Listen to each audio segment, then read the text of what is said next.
Hello and welcome, everyone. It's Friday, the 8th of August, 2025. I'm your host, Jason Allen, for today's Traders Daily Discipline. It's my pleasure to be here with you again, closing out the week. Don't forget, most of you will be receiving this and reviewing it before the remaining data might be out for the week.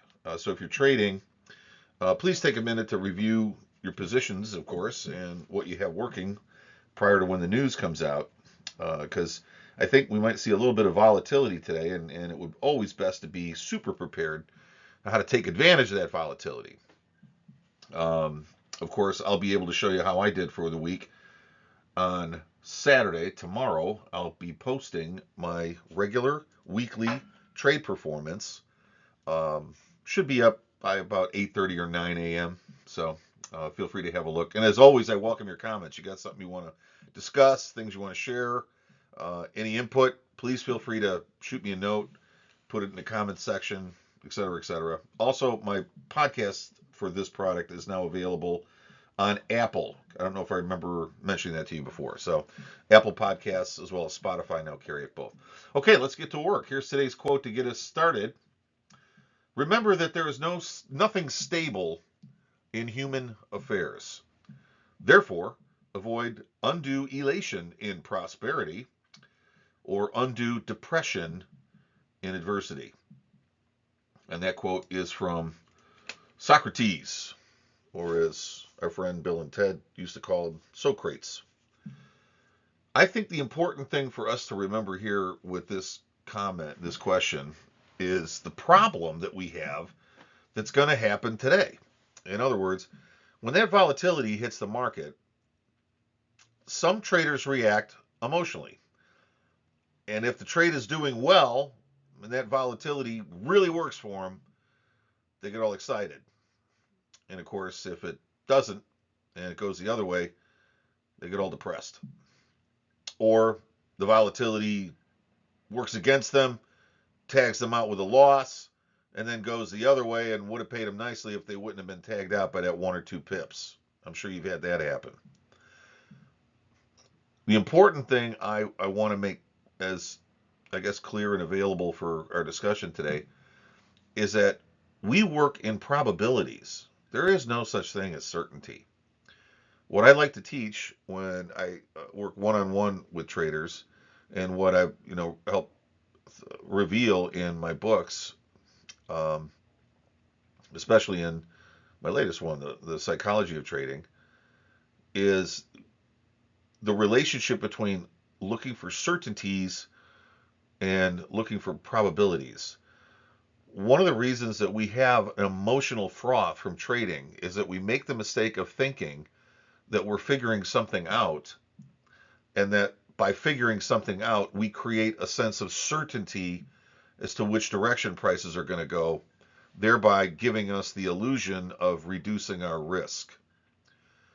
That's not the case at all. The trading environment is created by people executing orders. The orders go into the machine. The market matches the bids and offers, and that's what creates the price action.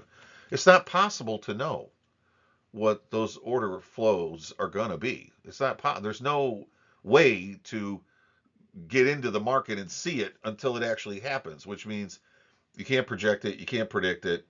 You can anticipate it based on your knowledge and understanding of what may have happened historically, but that's the best you're going to do as an educated guess, which means everything and anything that you do to help you try to determine which way you have an opportunity going, that's all at best a probability. Now, you can level that probability down by doing certain things, which you're all familiar with. Reviewing price history up to a certain point. Maybe there's a resistance or a support level that appears to be very solid. That's your point of view and your opinion, but hey, that's what you're thinking. Maybe it's true. We don't know. The process of determining which way prices may move is a factor of a probability, not a certainty.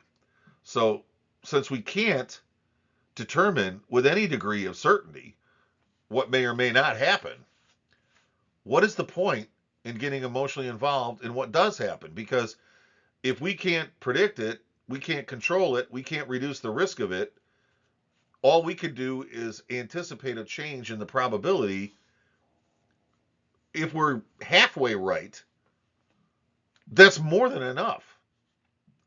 Most really strong net winning traders will show you, if you ask them nicely, that only about half of their trades work. And the skill that they've developed is the ability to hold winners as long as humanly possible and cut losses fast. That's all that this business is. If you're on the wrong side of something, get out. If you're on the right side, let it run. That's all there is to it. The probability of getting in position, there's really nothing you can do about that other than take your best guess. So if you're right, that's wonderful. But don't get all excited about that. You don't need to be all excited about that. Your emotions are not in play. There's nothing that you've done that requires an emotional response. Do you get all emotional when you flip a coin? No. Why would you do that when you're trading? There's nothing to do except guesstimate. If you're wrong, take your loss, move on to the next probability, wait for the winner. When it shows up, hold it because that'll pay you more than the loss. That's all you need to do. Why would you get emotional? It's like, I'm going to get all excited about having my oil changed. Why? It's just something you do to make sure the car runs. There's no emotional involvement that I can see.